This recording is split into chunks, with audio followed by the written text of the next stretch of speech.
एकादश चीज़ें चढ़ाई जाती हैं। जल, बेलपत्र, अकौआ, धतूरा, समीपत्र, कपूर, दुग्ध, चावल, चंदन, भस्म और रुद्राक्ष।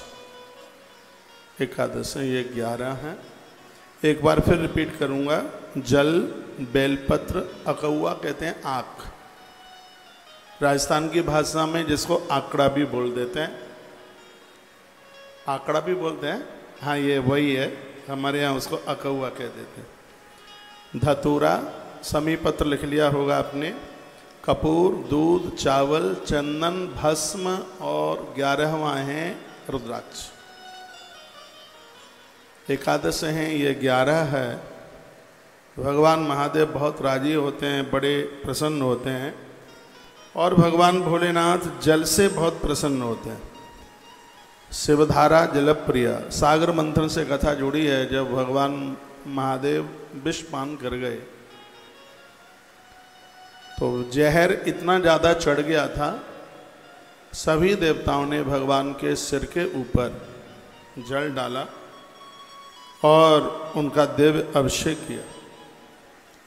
तब से लेकर के आज तक भगवान शिव के ऊपर जल चढ़ रहा है और भोलेनाथ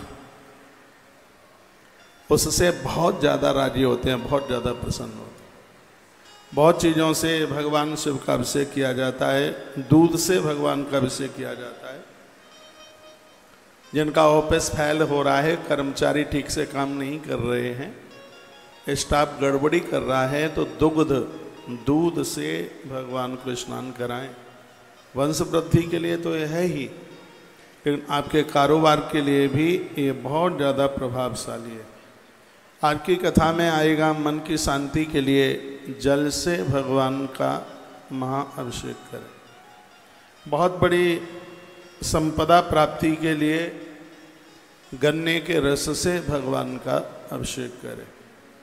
बाजार में पैसा मारा गया है और कैसे भी आ नहीं रहा है, और घर में ऐसी कोई नारी है जिसके गर्भ में संतान समाप्त हो जाती है, वंश वृद्धि रुक पड़ी है, तो दूध में शुद्ध देसी घी मिला करके भगवान शिव का अभिषेक कीजिए, वंश वृद्धि बढ़ जाएगी। एक बार इस बात को फिर रिपीट करूँगा। ये बड़े आनंद की बात है और बड़ी अद्भुत बात है। वंश वृद्धि के लिए आप गौ माता का कच्चा दूध लीजिए और उसमें घी मिलाइए, घृत मिलाइए, फिर उसके द्वारा आप भगवान शिव का अभिषेक कीजिए। ये वंश वृद्धि के लिए किसी वरदान से ये बिल्कुल भी कम नहीं है। और जिन पति पत्नी में बनती नहीं है, झगड़े ज़्यादा होते हैं, जल में इत्र डालिए और कुछ भी नहीं, पानी, दूध भी नहीं और कुछ भी नहीं, पानी में सिर्फ इत्र, जल में इत्र डालकर, या कोई स्त्री आपके घर में आने वाली कोई पुत्र वधू, आजकल बहुएं धमकी भी तो हाल दे देती हैं, ससुराल में बनती नहीं है, पड़ती नहीं है, महीना 2 महीना भी नहीं होता, वो अटैची थैला लेकर के सीधे पियर जा कर के बैठ जाती है।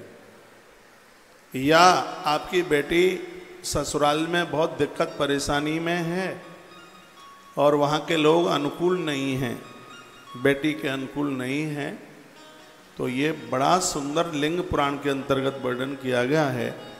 सावन के महीने में जल में आप इत्र डाल करके भगवान शंकर का अभिषेक करें, दाम्पत्य जीवन सुखद हो जाएगा, लड़ाई झगड़े मिट जाएंगे। देखिए, दौलत कितनी भी हो, संपदा कितनी भी हो, लेकिन जब तक घर में सुमति नहीं है, संगठन नहीं है, घर में लोग एक दूसरे का आदर नहीं करते हैं, मान नहीं करते हैं, तो आप समझ लीजिए कि बिल्कुल नरक बना हुआ है घर। तो ये मैंने आपके बीच में बात कही है कि जल में इत्र डाल करके आप भगवान का महाअभिषेक, दिव्य अभिषेक कीजिए। इससे पति पत्नी में बनती है, झगड़े खत्म होते हैं। यहाँ तक मैं बोलूँगा तलाक की नौबत आ गई है, वो भी समाप्त हो जाएगा। दोनों एक दूसरे की गलती का एहसास करेंगे।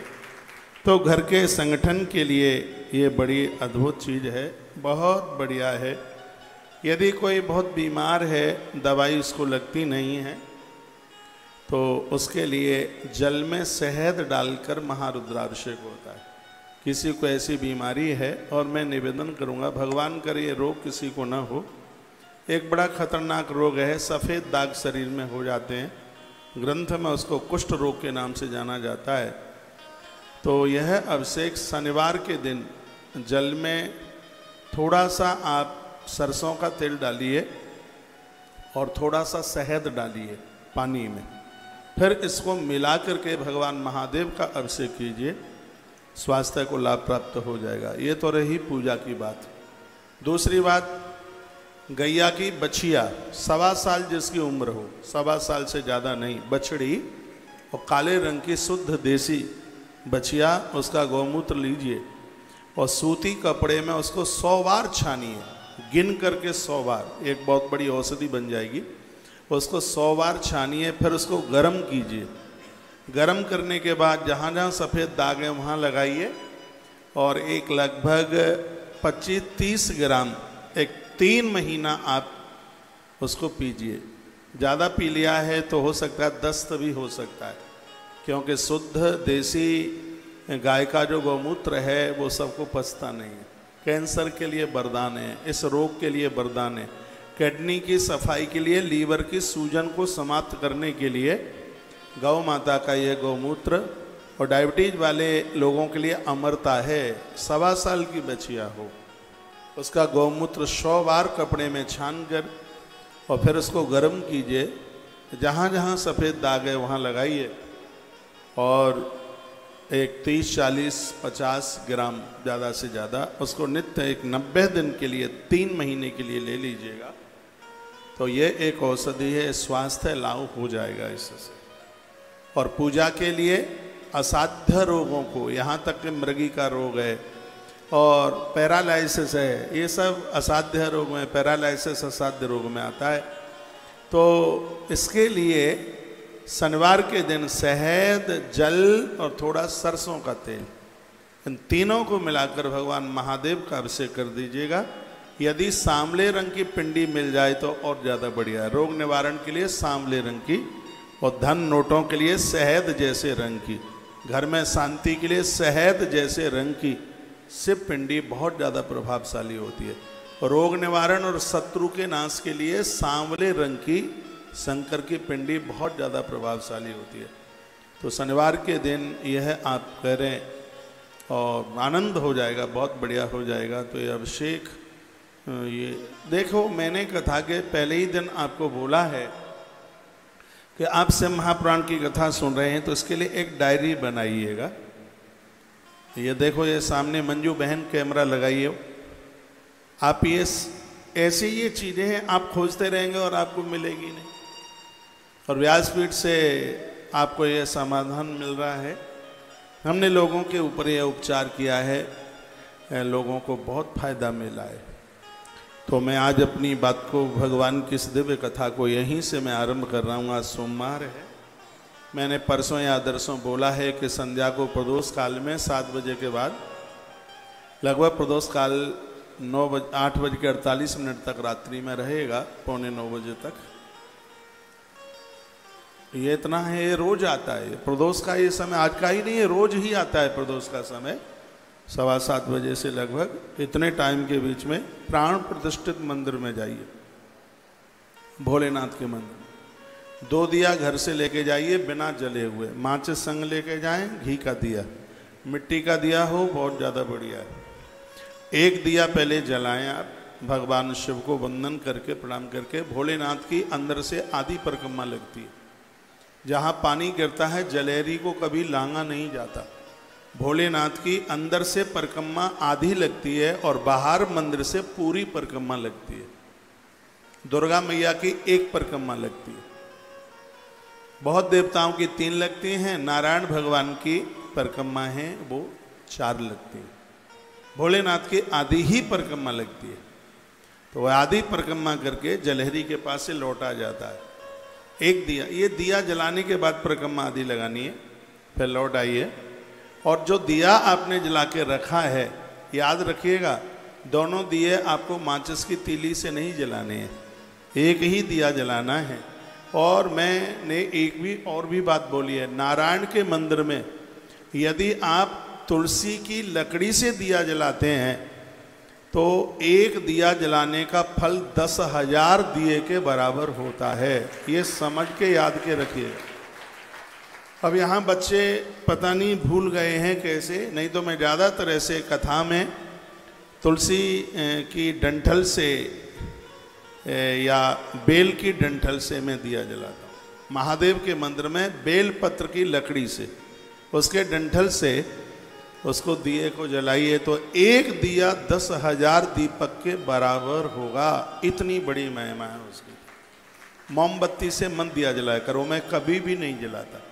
मोमबत्ती बनती है पता नहीं क्या क्या, उसमें सब डाला जाता है। तो ऐसे आप दिया जलाएं तो एक दिया आपने जला दिया है, जो दूसरा दिया है उस दिए से दिया जलाइए, फिर उसको ढक करके लाइए, रास्ते में हवा में या पानी में बुझ ना जाए। और ये काम पत्नी दोनों जाके कर लें तो बहुत अच्छा है। आपको कहीं इधर उधर भटकने की जरूरत नहीं होगी, सब समाधान ये होगा चुटकियों में। और एक आनंद की बात बता दूं मैं आपको, बहुत दावे के साथ, बहुत आनंद के साथ, तुम्हारे बच्चे मन मुताबिक शादियां नहीं करेंगे, आपकी इच्छा से शादी करेंगे, आपकी इच्छा से। और वर्तमान समय में बहुत बड़ी बात हो जाएगी कि आपके बच्चे आपके हिसाब से शादी करें। नहीं तो आज की स्थिति हम तुम राजी क्या करे काजी, ये स्थिति आएगी। तो ये जो मैंने एक दिए की बात आपको बताई है, इसमें मेरी बड़ी श्रद्धा है, बहुत ज्यादा।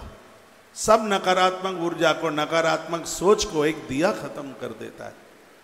और यह अपना जो आपका घर का प्रमुख द्वार है, आपके घर में जहाँ घुसते हैं उसके दाहिने भाग पर इसको आप जला करके रख दीजिए। थोड़ी सी देर तक उसकी रक्षा कर लें, कहीं कोई बिल्ली है वो उसको लुढ़का ना दे। आजकल लोगों के घर में चैंपियन पाला जाता है, सुल्तान, कुतरा, कहीं बोई ना चाट जाए, बोई ना उसको बुझा दे। थोड़ी देर के लिए वो जलता रहे, एक 24 मिनट तक दिया जलता रहे, बहुत ज़्यादा पूरी रात ना जले, 24 मिनट तक ज्योतिष के अनुसार 24 मिनट तक वो दिया आपकी देहली पर जल जाए, आपके घर का तिमिर समाप्त हो जाएगा, घोर गरीबी का नाश हो जाएगा, घोर दरिद्रता का नाश हो जाएगा। और घर में जो ऊट पटांग जो वातावरण है, नकारात्मक सोच है, ये 8 सोमवार, सावन के 8 सोमवार है, 8 सोमवार में कर लीजिए, आनंद हो जाएगा। आनंद। एक बार जयकारा लगाइए, बोल भक्त वत्सल भगवान की जय हो, श्री हनुमान जी महाराज की, आज के आनंद की जय हो, जय जय श्री राधे। रामायण की एक चौपाई बोल करके, हाँ आप बताया क्या? घर से नहीं जलाना है, वहीं जलाना है। क्या बोले? पहले मंदिर वाला जलाना है।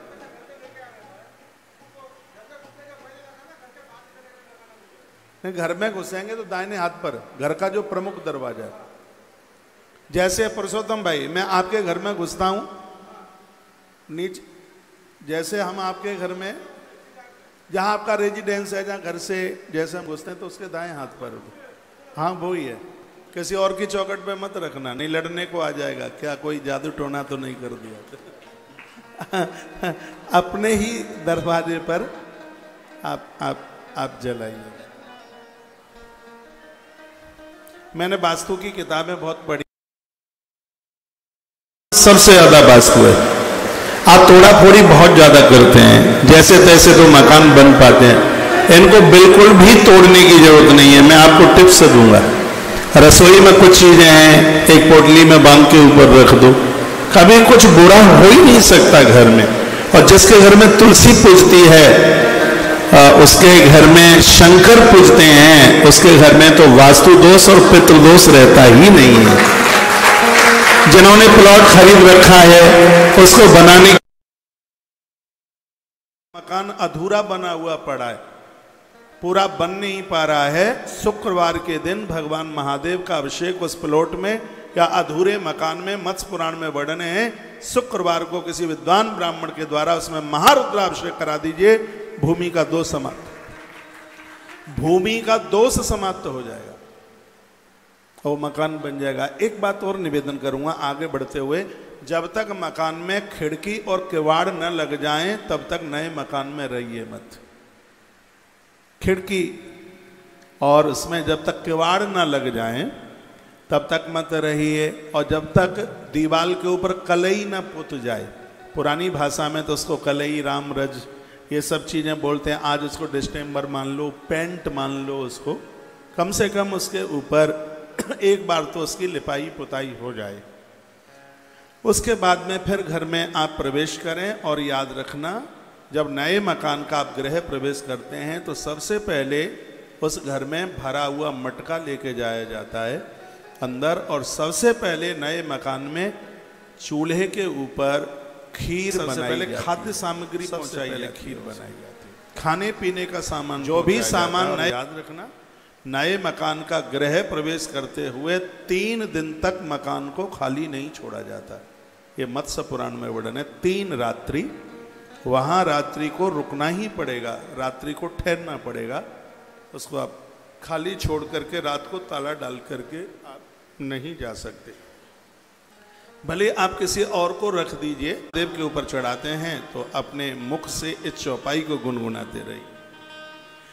आंसू तो से तुम अब डर दानी, आंसू तो से तुम अब डर दानी, आरती हरहूं दीन जगदानी, आंसू तो से तुम अब डर दानी, आरती हरहूं दीन जगदानी, आंसू तो से तुम अब डर दानी, आरती हरहूं दीन जगदानी। एक बात मैं और आपको बोलूंगा, जो मैंने आपको 2 दीपक की बात करी है जलाने की, ये सिर्फ आपको बोलने के लिए ही नहीं, मैंने भी आश्रम में फोन किया है कि रात्रि को गोपेश्वर मंदिर जाना, एक दिया जला के वहां रख देना गोपेश्वर नाथ भगवान के सामने, और उस दिए से एक दिया जलाकर आश्रम के प्रमुख गेट के दाएं हाथ पर जला हुआ दिया वहां का रख दीजिएगा। तो आश्रम में जितने भी लोग रहते हैं काम धाम करने में इनका मन लगे, नकारात्मक सोच ना रहे, अच्छे विचार तो सबके लिए जरूरत है। जब जिस कार्य को मैं खुद करने के लिए जा रहा हूं तो आप भी कीजिए। मैं पुरुषोत्तम भैया को पूछ रहा था कि अगल बगल में कोई प्राण प्रतिष्ठित शिवालय मंदिर है क्या, वो मैं इसलिए पूछ रहा था कि कथा के बाद में हम भी महादेव के मंदिर तक जाकर एक दिया जला के वहां रख देंगे, और उसी दिए से एक जलता हुआ दिया हम लेके आ जाएंगे आपके घर तक, इसलिए पूछा था। ये बहुत अद्भुत, प्रभावशाली, बहुत ज्यादा ही वंडरफुल, बहुत ज्यादा ताकतवर एक बढ़िया जीवन जीने के लिए, लोगों की खुरापाती को समाप्त करने के लिए मृत्यु लोक का वरदान है शिव महापुराण। आप लाइव कट गया,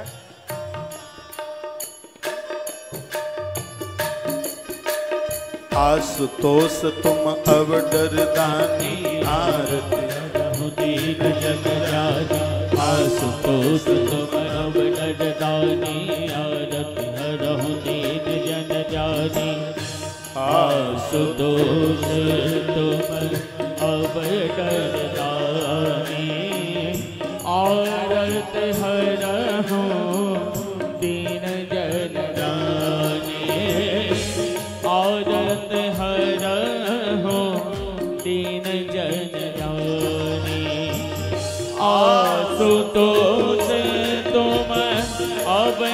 दानी औरत हरा हो दीन जन जानी आशुतोष तुम अब डरदानी औरत हरा हो दीन जन जानी औरत हरा हो दीन जन जानी आशुतोष तुम अब डरदानी औरत हरा हो दीन जन जानी आशुतोष तुम अब डरदानी औरत हरा हो दीन जन जानी औरत हरा हो दीन जन जानी। बोली भक्त वत्सल भगवान की जय हो। लाओ एक बात कह करके और मैं आगे चलूं। घर में कोई वृद्ध है, कोई बूढ़ा है, प्राण भी निकल नहीं रहे हैं, कष्ट भोग रहे हैं, खड़े भी हो नहीं पा रहे हैं, दवाई भी लग नहीं रही है, शरीर ज़्यादा वृद्ध है, तो ऐसा वर्णन ग्रंथ में है कि उनके हाथ से आप गंगा जल महादेव को चढ़वा देते हैं तो उनको मोक्ष प्राप्त हो जाता है, उन्हें मुक्ति मिल जाती है, उन्हें कष्ट नहीं भोगना पड़ता। उनके हाथ से आप गंगा जल भगवान महादेव के ऊपर चढ़ाइए। जो लोग अपने जीवन काल में महादेव के ऊपर, गंगाधर के ऊपर गंगा जल चढ़ाते रहेंगे तो मृत्यु के समय पर इतना भी कष्ट नहीं होगा प्राण छोड़ने में जितना कष्ट पाँव में कांटा लगता है। नहीं तो आदमी मरता है तब इतना कष्ट होता है, 20 करोड़ बिच्छू एक साथ डंक मारे उतना जब कष्ट होता है, मृत्यु के समय पर जीवात्मा को इतना कष्ट होता है। लेकिन जिसने गंगाधर पर गंगा जल चढ़ाया है उसको मृत्यु के समय पर पाँव में कांटा लगे इतना भी कष्ट नहीं होता। घर में कोई ऐसे बुजुर्ग, इसलिए तो गंगाजल कावड़ चढ़ाई जाती है, महादेव के ऊपर गंगाजल लाया जाता है। और एक बात मैं और आपको निवेदन करूंगा, आपको अच्छा लगे तो स्वीकार करना, जब जब मंदिरों में आप जाते हैं तो गाड़ी से मन जाइए, जितना आप पैदल चलोगे तो उसकी महिमा बहुत ज़्यादा है। इसलिए तो कावड़ पैदल ही ला करके चढ़ाई जाती है, उसका महत्व तो तभी तो ज़्यादा है। रामदेवरा बाबा राजस्थान में लोग पैदल, मुझे आप बता रहे थे कि हैदराबाद से लोग पैदल जाते हैं, कहाँ कहाँ से लोग। तो मंदिर में आप जितना पैदल आप अश्वमेध सहस्त्राणी, अरे उसमें तो हजार हजार यज्ञ करने का फल प्राप्त हो जाता है। ग्रंथों में लिखा है कथा सुनने के लिए आप जितना आपको लंबा चलना पड़ता है उतना ही उस कथा का बहुत ज़्यादा महत्व है। मंदिर में आप जाते हैं, नहीं तो ज़्यादातर ऐसे तो ये होता है कि पिंटू जाता है आपको बाइक पर बैठा के और मम्मी को गेट पर छोड़ के आ जाता है और फिर चला जाता है लेने के लिए। यदि ज़्यादा दूर मंदिर नहीं है और 100-200 ही मीटर मंदिर आपके घर से है और आपको पैदल चलने में बिल्कुल कोई दिक्कत नहीं है तो फिर आप पैदल ही जाइए। फिर वहाँ 4 पहिया का वाहन और तमाम चीज़ें नहीं, तो फिर वहाँ पैदल जाइए। और गंगाजल तो आप पैदल ही जा कर के चढ़ाओ भगवान महादेव के ऊपर। जो घर में बुजुर्ग है, चलने में असमर्थ हैं, उनके हाथ से गंगाजल स्पर्श करा दो और उनके निमित्त आप बन करके, उनके निमित्त आप जाके उनके ही नाम से वो गंगाजल चढ़ा दीजिए। और एक बात मैं आपको कहूँ, बेटा जो भी कुछ करता है बिना समर्पित किए भी उसका पुण्य उसके माई बाप को मिलता ही है, इसमें कोई संशय वाली बात नहीं। बेटा करता है वो मिलता है, पुरखों को मिलता है, पूर्वजों को मिलता है। इसलिए तो कहा जाता है कि अच्छी औलाद को जन्म देने के बाद मृत्यु के बाद भी पुण्य प्राप्त होते रहते हैं। कुछ चीज़ें ऐसी हैं मरने के बाद भी जिसके पुण्य मिलते हैं। कहीं आपने पेड़ लगा दिया, वृक्ष आप लगा के चले गए, उस पेड़ के नीचे जब जब कोई छाप लेगा, पशु पंछी उसके नीचे बैठेंगे, उसमें पंछी अपना घोंसला बनाएंगे, तो मरने के बाद भी उसका पुण्य हमें प्राप्त हो रहा होगा। आप रास्ते बना करके चले गए हैं, उसके ऊपर रोज लोग निकलेंगे, यात्रा उनकी होगी, उसका फल मृत्यु के बाद भी हम लोगों को प्राप्त होगा। आप प्याऊ बनवा के चले गए, आप धर्मशालाएं बना के चले गए, आप अनाथ के बच्चे को पढ़ा लिखा करके चले गए। क्या सुंदर मैंने पढ़ा है कि वो व्यक्ति बड़ा हो करके कुछ करेगा, उसको पगार मिलेगी, पैसा मिलेगा, पैसे के द्वारा रोटियां घर की चलेंगी, और जब जब घर के लोग उस भोजन को करने के लिए बैठेंगे तब तब उसका एक हिस्सा पुण्य का आपके खाते में जा रहा होगा। एक बात और मैं आपको निवेदन करूंगा जो मैंने गरुड़ पुराण में पढ़ी है, उसमें ये लिखा है कि आपने संस्कारी संभ्रांत बच्चों को जन्म दिया है। जब जब बच्चे तीर्थ यात्रा के लिए जा रहे होंगे, जब जब बच्चे मंदिर में जा रहे होंगे, और जब जब बच्चे वेद वेदांग पढ़ रहे होंगे, तब तब उसका पुण्य है उसके माता पिता के खाते में जा रहा होगा। इसलिए इन्हें संस्कारी बनाइए, इन्हें धार्मिक बनाइए, इन्हें पारमार्थिक बनाइए। कल आप बड़ी अच्छी सी कथा सुन रहे थे जिसमें शिवलिंग के प्राकट्य की कथा थी, और वह कथा इस प्रकार से थी कि शंकर बीच बिचौले के लिए आए थे। ब्रह्मा और नारायण आपस में लड़ गए। झगड़ा इस बात का था कि मैं बड़ा हूं, मैं बड़ा हूं।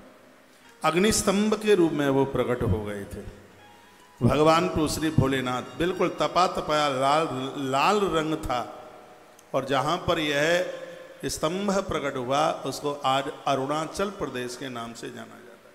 वो शिवलिंग आज भी वहाँ पहाड़ों के बीच में, कभी समय मिले यहाँ की यात्रा अवश्यमेव कीजिएगा। दोनों देवता उस स्तंभ के और छोर का पता लगाने के लिए गए। नारायण को भूल समझ में आ गई। उन्होंने कहा, भगवान आपका आरंभ ही नहीं है तो आपका समापन कहाँ से होगा। मैं आपको प्रार्थना करता हूँ, मैंने बहुत गलती करी है और मैं आपके छोर का पता लगाने को गया। तो भगवान शिव बोले, वत्स प्रसन्नोस्मि हरे तस्त्वईश्वतमक्षण सत्य वाक्यम। ये लिखने लायक बात है। भगवान शंकर कहते हैं कि जो सत्य बोलता है उसके ऊपर मैं भारी प्रसन्न होता हूँ। ये भोलेनाथ का शब्द है। श्री शिव महापुराण विद्येश्वर संहिता अध्याय नंबर 7 श्लोक नंबर 31। इसमें भगवान महादेव कहते हैं कि जो सत्य बोलता है उसके ऊपर मैं अति प्रसन्न होता हूँ, उसके जीवन में किसी भी प्रकार की कमी नहीं रहने देता। सगरे काम सत्य बोलने से हो रहे हैं तो भाई साहब झूठ बोलना क्या कोई जरूरी है क्या? लोग कहते हैं कि झूठ बोलने से काम होते हैं, कभी भी नहीं होते। झूठ रावण बोलता था। अधर्म और अन्याय का चुनाव रावण ने किया,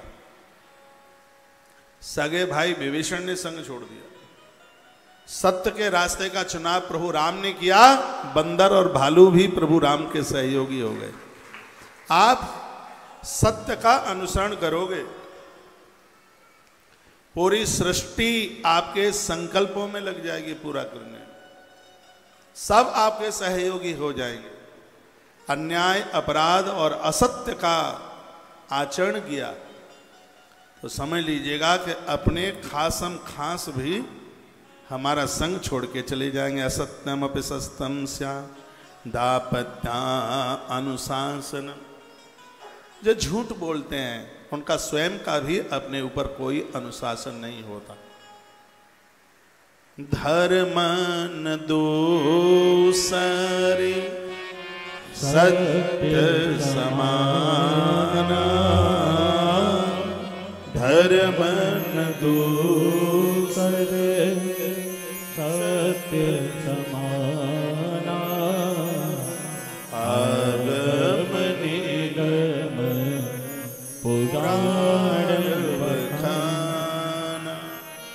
धर्म न दूसरे सत्य समाना। राधे।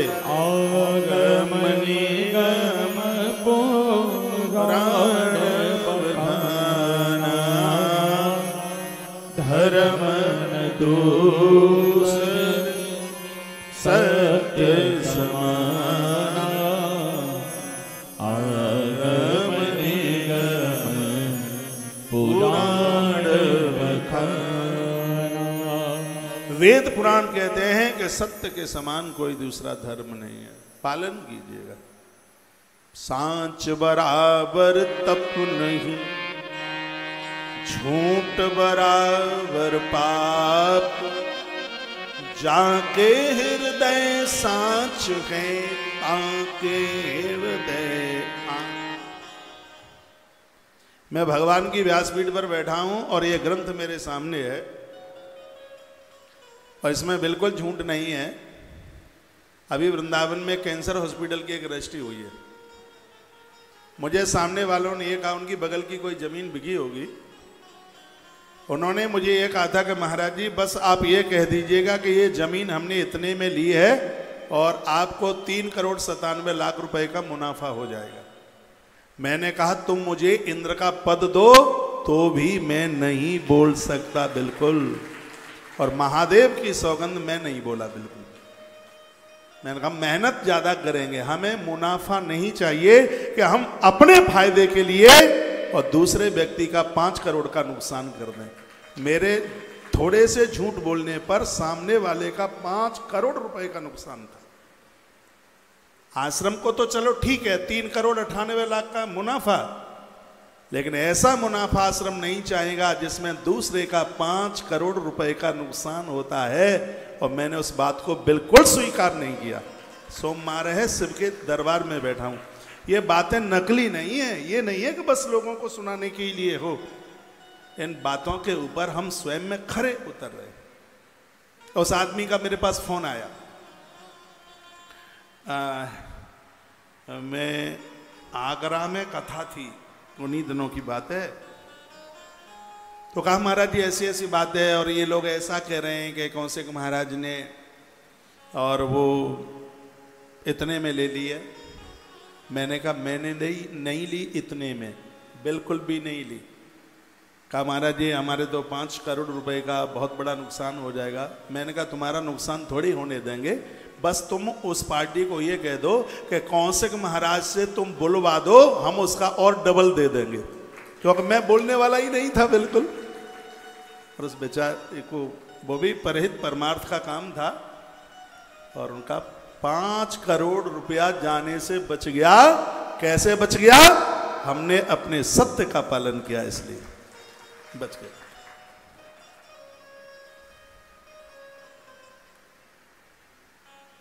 तो धर्मन दूसर सत्य समाना। आगम ने कहा, एक बात तो मैं कहने को वो तो भूल ही गया। मैंने कहा उसका 5 करोड़ भी बचेगा और हमारा 3,98,00,000 भी बचेगा यदि हम अपने सत्य के ऊपर डगे हुए हैं। उनको गर्ज थी, उनको जरूरत थी, तो 4 करोड़ आश्रम का बचा, 5 करोड़ सामने वाले का बचा, 9 करोड़ रुपया बच गया सत्य का सारा। तालियां तो आप बजाना ही मत बिल्कुल भी। बहुत मोटी जगह थी, बहुत बड़ी रकम, कैंसर हॉस्पिटल की जमीन। तो सुन पा रहे होंगे तो मुस्कुरा रहे होंगे। मुझे भय किस बात का है, डर किस बात का है? हकीकत है तो वो तो हकीकत है। तो धर्म तो कोई, सत्य तो कोई बात है कोई, और बिना मतलब के कोई मतलब ही नहीं है। ये ग्रंथ में जो ये बातें कही हैं, देखो ये शिव का मुझे ये सूत्र इतना अच्छा लग रहा है, इतना बढ़िया लग रहा है चटनी बना करके इसको चाट जाऊं, शरबत बना करके पी जाऊं। क्या कहा है कि प्रश्नोस्मि हरि आवत सत्यमन सत्यवा, कि हम भगवान कहते हैं जो सत्य बोलते हैं, भगवान भोलेनाथ कहते हैं उनसे मैं अति प्रसन्न रहता हूं, उनसे मैं बहुत खुश रहता हूं। और भोलेनाथ ने कहा नारायण तुम सत्य बोले हो, तुम सत्य बोले हो, इसलिए हमारा आशीर्वाद है तुम्हारे लिए, हमारा वरदान है तुम्हारे लिए, धरती पर तुम्हारे विविध अवतार हो। जब तुम्हारी पूजा करेगा उसके ऊपर महादेव प्रसन्न होगा। जो तुम्हारी पूजा करेगा महादेव उसकी मौत को नहीं बिगड़ने देगा। ये भगवान शंकर के शब्द हैं, वो नारायण की बात बोल। यहाँ कृष्ण के पुजारी बहुत बैठे, उनमें से एक मैं भी हूँ भगवान की कृपा से। गोपाल जी बैठते हैं कथा सुनते हैं, हनुमान जी इधर बैठे हैं। हम लोग वृंदावन में रहते हैं, कृष्ण के पुजारी हैं, उनके बिना तो हम श्वास भी नहीं ले सकते। लेकिन भगवान शिव को जब वंदन प्रणाम करते हैं तो उनको यही कहते हैं, प्रभु जिस देवता को हमने इष्ट बनाया है उसके चरणों में अपार भक्ति दे दीजिएगा, क्योंकि तुम्हारे बिना भक्ति नहीं मिल सकती। जेहि पर कृपा न करहि पुरारी, सो न पाव मुनि भगते हमारी। स्वयं नारायण ने बात कही। आप कितने भी देवी देवताओं की पूजा करते हैं, आग्रह पूर्वक मेरा निवेदन होगा कि आपके मंदिर में शिव का होना जरूर, भगवान शंकर का होना जरूर। शिव को बैठाइए। मैंने 5-7 चीज़ें बताई हैं आपको अभिषेक में। ये बनावटी बातें नहीं हैं, इन चीज़ों से आप महारुद्राभिषेक कर देते हैं तो इस कार्य क्षेत्र में बिल्कुल सफलता मिल ही जाती है, इसमें संशय वाली बात है। ब्रह्मा जी को कहा कि तुम पता लगा के आए, तो स्वामिन प्रसीदाद महाविभूते मन्ये वरम वरदमे सरसा प्रमोक्षम। हाँ, मुझे आप हमें वरदान दे दीजिए, हम तुम्हारे स्तंभ के ओर छोर का पता लगा के आ गए। शंकर को क्रोध आ गया। उसी समय उनमें से भैरवनाथ प्रकट हो गए और भैरव बाबा ने ब्रह्मा का मस्तक छेदन कर दिया। मेरे सामने मोबाइल रखा है, इसमें मैं आपकी फोटो देख लेता हूँ। बड़ी सुंदर सुंदर फोटो लग रही है। पहनावा तो राजस्थान का गजब का ही है?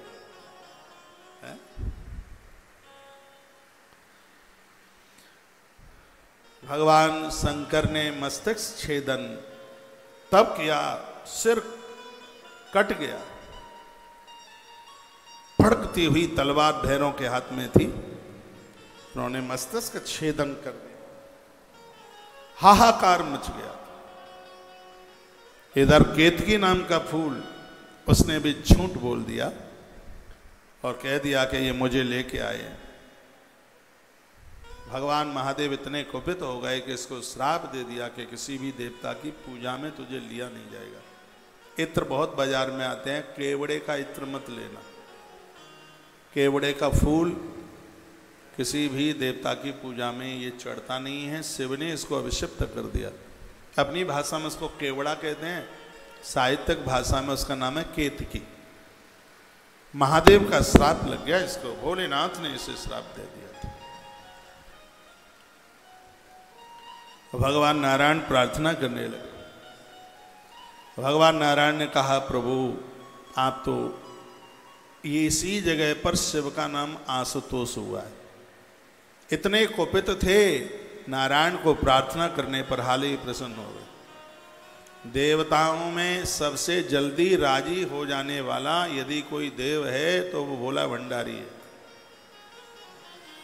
ना तो कोई गणेश भोला कहता, ना कोई कृष्ण भोला कहता, ना कोई राम भोला कहता, लेकिन सब कहते हैं शंकर भोला। ये भोला है ही। लिंग पुराण में एक कथा आती है कैसे भोला है। एक राक्षस हुआ जिसका नाम था भस्मासुर। पहले तो भुर नाम दैत्य उसका था, उसने शंकर को खूब तपस्या करी। भगवान शंकर प्रसन्न हो गए और भोलेनाथ से गलती ये हो गई कि वरदान देने को गए तो घरवाली को संग ले गए, पार्वती मैया को। माँ बड़ी सुंदर थी और ये तो राक्षस ही ठहरा। इसकी आंख में खोट आ गया और इसको लगा कि कैसे महादेव को मार डालूं, पार्वती मेरी पत्नी बन जाए। भोलेनाथ ने कहा, वरदान मांग, क्या चाहिए? ये कहता है कि दे दोगे? भोलेनाथ ने कहा, क्यों नहीं दे दूंगा, बिल्कुल दे दूंगा। 3 बार तरवाचा भरवा लिया। तो वो कहने लगा कि यह वरदान दे दो कि जिसके सिर के ऊपर हाथ रख दूं वही भस्म हो जाए। भगवान शंकर ने कहा, दिया वरदान, जिसके सिर पर हाथ रख देगा वही भस्म हो जाएगा। नाम हो गया उसका भस्मासुर। उसने कहा कि वरदान असली है कि नकली है, तुम्हारे सिर के ऊपर हाथ रख के ही परखूंगा इस वरदान को। लो आफत आ गई। वाह महादेव। अब वो भस्मासुर महादेव के सिर के ऊपर हाथ रखने के लिए पीछा किया और भगवान आगे दौड़े। एक जगह पड़ती है, कभी आप जाएं कटरा माता जी के दर्शन करने के लिए, मैया जी के दर्शन करने के लिए आप जावें वैष्णो देवी, तो एक बाएं हाथ पर रास्ता कटता है और एक जगह का नाम है शिव खोड़ी। हो सकता है आप में कोई गए हों। उस जगह का नाम है शिव खोड़ी। भगवान महादेव इस गुफा में छिप करके रहे थे और जहां पर ये भस्मासुर भस्म हुआ है वो तेलंगाना में ही वो कहीं कोई स्थान पड़ता है, वो एरिया यहीं कहीं होगा। अब मैंने तो देखा नहीं है, लेकिन वो इधर दक्षिण में ही है वो एरिया। भगवान शंकर अंदर उस गुफा में, शिवखोड़ी की गुफा में घुस गए। इधर नारायण आ गए। भगवान नारायण ने कहा कि क्या बात है, अरे बोल तो सही है। घूमता ढूंढता हुआ शंकर का पीछा करे, भोलेनाथ मिले नहीं। शिवखोड़ी की गुफा में शंकर घुस गए। भगवान नारायण सामने चल करके आए। नारायण ने कहा कि बोल, बात क्या है? लिंग पुराण की कथा, बोल क्या बात है? वो कहता है कि शंकर ने मुझे वरदान दिया है, जिसके सिर के ऊपर हाथ रखूंगा वही भस्म हो जाएगा। तो वरदान असली है कि नकली है? शिव के सिर के ऊपर हाथ रखकर उसे परखना चाहता। नारायण ने कहा हमें ही बताए देते हैं नकली है। नकली है का कैसे पता लगेगा नकली है? का अपने सिर के ऊपर हाथ रख के देख ले। भस्मासुर ने कहा ज्यादा बातें ना बनाओ, मैं भस्म नहीं हो जाऊंगा। अरे 2 फीट ऊपर रखना हाथ, लगे कि गर्मी गर्मी सी लगे तो समझ लेना असली है, यदि ऐसा कुछ ना लगे तो समझ लेना नकली है। तो उसने जैसे ही दोनों हाथ यूं ऐसे किए, भगवान ने एक पत्थर उठाया और जोर से उसके हाथ के ऊपर पटक दिया। वो पत्थर भस्मासुर के सिर के ऊपर गिरा हाथ, और उसी समय भस्मासुर भस्म। एक कथा इस प्रकार से भी आती है। अब तो कई ग्रंथ पढ़े हैं तो इन कथाओं का पता लग ही गया है। जब आपको अपने व्यापार का अनुभव है कि इस व्यापार को किस तरीके से परिवर्तित किया जाए, तो इसमें कितनी तरक्की और ऊंचाई मिलेगी। आप पूरे दिन बस व्यापार में, अब इस शहर में सामान भेजो, अब प्रोडक्शन इस तरीके से बनाओ, अब पैकिंग इस तरीके से करो, आपका जब दिल दिमाग सब उसमें घूमता रहता है। मेरा दिल दिमाग भगवान की कथाओं में घूमता रहता है। वो तो अपने अपने क्षेत्र की बात है। तो एक कथा इस प्रकार से भी आती है कि जब भगवान महादेव दौड़ते हुए जा रहे थे और भस्मासुर पीछा कर रहा था, तो माता पार्वती आगे आ गई। पार्वती ने कहा भस्मासुर थोड़ा सा तू रुक ले, मैं तेरी बन जाती, लेकिन भगवान शिव के पास में एक कला है, वो मुझे दूसरे के पास मिलती नहीं है। कहा कौन सी कला है? वो तांडव नृत्य बहुत जबरदस्त, नटराज नृत्य बहुत ज्यादा जबरदस्त करते हैं। यदि ऐसा कोई नाच करके बता दे तो फिर मैं उसी को स्वीकार कर लूं। करूं तो करूं क्या, शंकर जैसा नृत्य कोई दूसरा दिखा नहीं पाता। क्या बताएं, हम तो इसी बूढ़े बाबा की बन करके रह गई हैं। पार्वती मैया बोली। आपके पीछे एक माता जी सो रही है, पांडे जी जगत जी, सोइए मत, मैं आप सबको देख रहा हूं पीछे तक, नहीं तो कथा छूटे तो मुझे पूछ लेना कि हम कहां बैठे थे। यहां से मैं आपको देख ही तो रहा हूं, एक भी श्रोता ऐसा नहीं है। बिल्कुल पीछे, चश्मा लगाए हूं, मोटे मोटे दिख रहे हैं आप सबको। मुझे पता है कि कौन कहां बैठा है। ये सोने में कंप्रोमाइजन समझौता नहीं चलेगा, और आज तो सोने भी नहीं दूंगा, क्योंकि व्रत का दिन है, सोमवार है। जो सोमवार का व्रत करता है वो क्रोध जीत लेता है, उसके पास क्रोध नहीं रहता। जो सोमवार का व्रत करता है वो काम को जीत लेता है, और जो सोमवार का व्रत करता है वो लोभ को जीत लेता है। यही 3 दोस्तों हैं। माता मंदोदरी कहते हैं नाथ नरक के पंथ, जिनको क्रोध है, जिनको अभी संसार की कामनाएं, जिनके अंदर कूट कूट करके लोभ भरा हुआ है, तो उनके लिए सोमवार का व्रत वरदान है। इसलिए व्रत वाले दिन सोते नहीं है, इसलिए सोने नहीं दूंगा। एक बार जयकारा लगाइए, बोलिए महादेव बाबा की जय हो, शंकर भगवान की जय जय श्री जय जय श्री राधे। तो मैया बोली कि यदि उन जैसा कोई नृत्य दिखा दे तो फिर उसको मैं स्वीकार कर लूं। तो भस्मासुर कहने लगा कि एक बार कोई नाच के बता दे तो फिर नकल उतार करके मैं नाच के बता दूंगा। मैया ने कहा मैं बताती हूँ वो कैसे नाचते हैं। सिरा दे।